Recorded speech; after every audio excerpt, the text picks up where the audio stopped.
বন্ধুরা, আমরা পিসি বা ল্যাপটপে বর্তমানে উইন্ডোজ 10 অথবা উইন্ডোজ 11 এই দুটি ভার্সনের মধ্যে যে কোনো একটি ব্যবহার করি।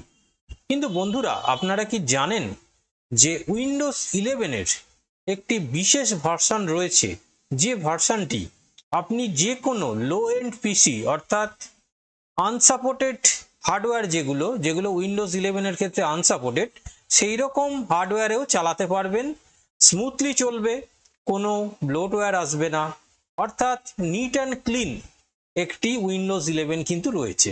কিন্তু মাইক্রোসফট এটিকে প্রমোট করে না। কি সেই ভার্সন, কিভাবেই বা এটিকে ডাউনলোড করবেন, এই সমস্ত বিষয় নিয়ে বিস্তারিতভাবে আলোচনা করব। হ্যাঁ বন্ধুরা, আমি রয়েছি শুভাশিস, আর আপনারা দেখছেন Bengali technical channel brainwave Educom, your tech your wave.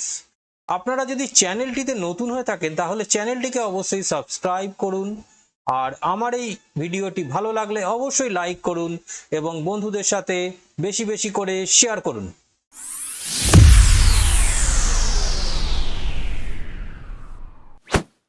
বন্ধুরা, উইন্ডোজ 11-এর একটি বিশেষ ভার্সন যেটির কথা আপনাদের বলছিলাম, এটি হচ্ছে উইন্ডোজ 11 এলটিএসসি। অর্থাৎ এই ভার্সনটি কি? এটি লাইট ওয়েট একটি ভার্সন। এই ভার্সনের উইন্ডোজ 11 আপনি যে কোনো লো এন্ড পিসিতে চালাতে পারবেন, যেটি পূর্বে আমি বললাম। এবং এই ভার্সনটি কিন্তু আপনি ঘরে আপনার পিসি বা ল্যাপটপে ব্যবহার করতে পারবেন। এর জন্য সিস্টেম রিকোয়ারমেন্ট খুবই কম, মিনিমাম সিস্টেম রিকোয়ারমেন্ট। কি সেই রিকোয়ারমেন্ট এবং কিভাবেই বা এটিকে ডাউনলোড করবেন, এটি নিয়েই আজকের ভিডিও। তাই ভিডিওটি স্কিপ করবেন না, সম্পূর্ণ দেখতে থাকুন। এই ইনফরমেশনটি অবশ্যই আপনাদের অনেক ইনফরমেটিভ লাগবে এবং আপনার বন্ধুদের সাথে এই ইনফরমেশনটি অবশ্যই আপনারা শেয়ার করতে কিন্তু ভুলবেন না। চলুন বন্ধুরা, বেশি কথা না বলে শুরু করা যাক আজকের এই ইন্টারেস্টিং ভিডিও। আমি চলে যাচ্ছি ডেস্কটপ স্ক্রিনে এবং সেখান থেকে আপনাদের দেখাবো যে ব্রাউজারের মাধ্যমে কিভাবে আপনি উইন্ডোজ 11 এলটিএসসি এন্টারপ্রাইজ যে এডিশনটি রয়েছে সেটিকে ডাউনলোড করতে পারবেন। বন্ধুরা, চলে যাচ্ছি ডেস্কটপ স্ক্রিনে এবং দেখে নিচ্ছি কি সেই ভার্সন এবং কিভাবে সেটিকে ডাউনলোড করব। বন্ধুরা, এখন আমরা চলে এসেছি ডেস্কটপ স্ক্রিনে। এখন আমরা ওপেন করে নেব যে কোনো ব্রাউজার। আমি ওপেন করছি গুগল ক্রোম। বন্ধুরা, গুগল ক্রোম ওপেন হওয়ার পর আমি জাস্ট এই সার্চে গিয়ে টাইপ করব উইন্ডোজ 11 এলটিএসসি ডাউনলোড। আশা করি বন্ধুরা আপনারা দেখতে পাচ্ছেন উইন্ডোজ 11 এলটিএসসি ডাউনলোড। প্রথম যে লিঙ্কটি এলো উইন্ডোজ 11 এলওটি এন্টারপ্রাইজ এলটিএসসি, যেটি বলছিলাম এলটিএসসি এন্টারপ্রাইজ, এটি হচ্ছে সেই লিঙ্ক। এই লিঙ্কে ক্লিক করব। ক্লিক করার পরে দেখুন মাইক্রোসফটের একটি ওয়েবসাইট ওপেন হবে। হ্যাঁ বন্ধুরা, এটি কোনো থার্ড পার্টি সফটওয়্যার না, এটি একদম মাইক্রোসফটের নিজস্ব সফটওয়্যার। অ্যাকচুয়ালি এটি ব্যবহার হয় কোথায় সেটি আপনাদের একটু বলি। এটি ব্যবহার হয় মেনলি আপনার এটিএম, ব্যাংক, এই ধরনের সিস্টেমে, অর্থাৎ যে সিস্টেমগুলি কিন্তু দীর্ঘদিন ধরে একই সফটওয়্যারকে ব্যবহার করতে পারবে এবং এটির ক্ষেত্রে লং টার্ম একটি সাপোর্টও পাওয়া যায়। কীরকম লং টার্ম সাপোর্ট? বন্ধুরা, উইন্ডোজ 11 বা 10-এ যত বছর সাপোর্ট দেওয়ার কথা, এই এলটিএসসি ভার্সানে কিন্তু মাইক্রোসফট আরও বেশি দিন সাপোর্ট দিয়ে থাকে, কিন্তু এই ভার্সানের ক্ষেত্রে আপডেট কিন্তু কম আসবে। দেখুন বন্ধুরা, get started for free Windows 11 IoT enterprise LTSC. দেখুন ডাউনলোড লিঙ্ক রয়েছে, এই লিঙ্কে ক্লিক করলে কিন্তু এটি কিন্তু ডাউনলোড হতে থাকবে। কি করতে হবে? তার জন্য আপনাকে এখানে first name, last name, email ID, company name আপনি যে কোনো বসাতে পারেন। আপনার হোম পারপাসে ইউজ করলে আপনারা এখানে হোম লিখবেন। কোম্পানি সাইজ এখানে যা ইচ্ছা দেবেন, কোনো ব্যাপার না। জব টাইটেল দেবেন, ফোন নাম্বার দেবেন, কান্ট্রি দেবেন, ডাউনলোড নাওতে ক্লিক করবেন। জাস্ট এইটুকু করার পরেই আপনার উইন্ডোজ 11 এলওটি এন্টারপ্রাইজ এলটিএসসি এই ভার্সনটা কিন্তু ডাউনলোড হতে শুরু করবে এবং ডাউনলোড হয়ে যাবে। এছাড়া ইনস্টলেশনটা কিন্তু সেম বন্ধুরা, যেরকমভাবে উইন্ডোজ 10 বা 11 আপনারা ইনস্টল করেন সেইভাবে এটিকে ইনস্টল করতে পারবেন। এবার দেখিয়ে দেবো এর জন্য সিস্টেম রিকোয়ারমেন্ট কি আছে, যার জন্য আমি একটু স্ক্রল করে নিলাম। দেখুন এখানে হার্ডওয়্যার রিকোয়ারমেন্ট কি আছে। হার্ডওয়্যারে এখানে ক্লিক করলাম। একটি পেজ ওপেন হলো। এটিও মাইক্রোসফটের নিজস্ব পেজ, আপনারা দেখতেই পাচ্ছেন মাইক্রোসফটের লোগো রয়েছে। এখানে আমি একটু নিচের দিকে স্ক্রল করে যাওয়ার পর দেখুন এখানে কি ধরনের সিস্টেম রিকোয়ারমেন্ট চাইছে।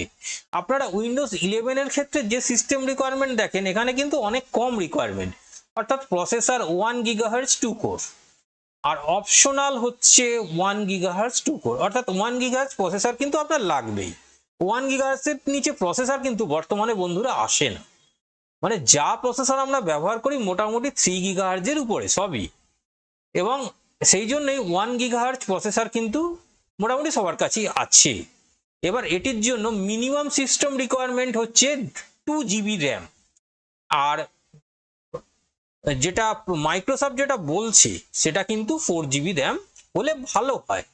স্টোরেজ মাইক্রোসফট বলছে 64 GB, কিন্তু 16 GB হলেও আপনার চলবে। মাইক্রোসফট বলছে SSD লাগবে, কিন্তু আপনার SSD hard disk, hybrid hard disk বা ফ্ল্যাশ ড্রাইভ অর্থাৎ পেন ড্রাইভ এই ধরনের এতেও কিন্তু এটিকে আপনি রান করতে পারবেন। ফার্মওয়্যার UEFI এবং বায়োসেও আপনার চলবে, অর্থাৎ ওই MBR বা GBT যে কোনো একটি হলেই আপনার কিন্তু চলবে। এবং TPM 2.0 এটি কিন্তু অপশনাল, এটি হলেও চলবে না হলেও চলবে, সিকিউর বুট হলেও চলবে না হলেও চলবে। এছাড়াও বন্ধুরা DirectX 12 যেটা রয়েছে সেই জায়গায় যদি DirectX 10 থাকে তাহলেও কিন্তু আপনার চলবে। এছাড়াও ডিসপ্লের ক্ষেত্রে 720 PHD এই ডিসপ্লে হলেই আপনার চলবে, কিন্তু এই ডিসপ্লে বন্ধুরা থাকে না, ডিসপ্লে কিন্তু 1920 1080 এটা মোটামুটি ভাবে এখন স্ট্যান্ডার্ড হয়ে গেছে।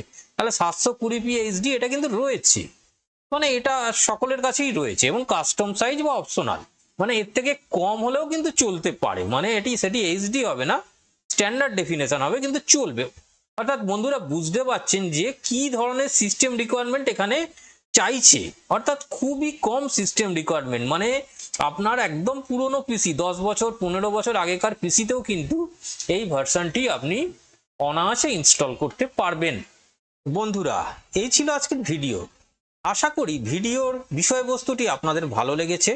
আপনারা উইন্ডোজ 11 এন্টারপ্রাইজ LTSC এই ভার্সনটি ব্যবহার করে দেখুন, ব্যবহার করে কমেন্ট বক্সে জানাবেন কি ধরনের আপনারা স্যাটিসফ্যাকশন পেলেন বা কি ধরনের আপনাদের মনে হলো এটি ব্যবহার করার পর। বন্ধুরা আরেকটি জিনিস আপনাদের বলে দিই যে এই ভার্সনটির সঙ্গে কিন্তু কোনো ব্লোটওয়্যার আসে না, অর্থাৎ প্রি ইনস্টল কোনো সফটওয়্যার থাকে না। আপনি যা সফটওয়্যার ব্যবহার করতে চান সেটিকেই আপনার এখানে ইনস্টল করতে হবে এবং সেটিকেই ব্যবহার করতে পারবেন। এছাড়াও এই উইন্ডোজ 11 LTSC যে ভার্সন সেখানে কিন্তু আপনার ব্যাকগ্রাউন্ডে যে উইন্ডোজের বিভিন্ন সার্ভিস রান করে এখানে কিন্তু সেইভাবে কোনো সার্ভিস রান করে না, ফলে সিস্টেম অনেক স্মুথ থাকে এবং 2 GB র্যামেও কিন্তু স্মুথলি এটি চলতে পারবে। বন্ধুরা এই ছিল আজকের ভিডিও, আশা করি ভিডিওটি আপনাদের ভালো লেগেছে। যদি ভালো লেগে থাকে তাহলে লাইক করবেন, শেয়ার করবেন এবং চ্যানেলে নতুন হলে চ্যানেলটিকে অবশ্যই সাবস্ক্রাইব করতে ভুলবেন না। এই ধরনেরই টেকনিক্যাল ইন্টারেস্টিং ভিডিও নিয়ে আমি আসছি, পরবর্তী ভিডিও আসছে শনিবার, তাই চ্যানেলটিকে সাবস্ক্রাইব করে রাখুন। ততক্ষণ পর্যন্ত সকলে ভালো থাকবেন, সুস্থ থাকবেন। আজকের মতো বিদায়।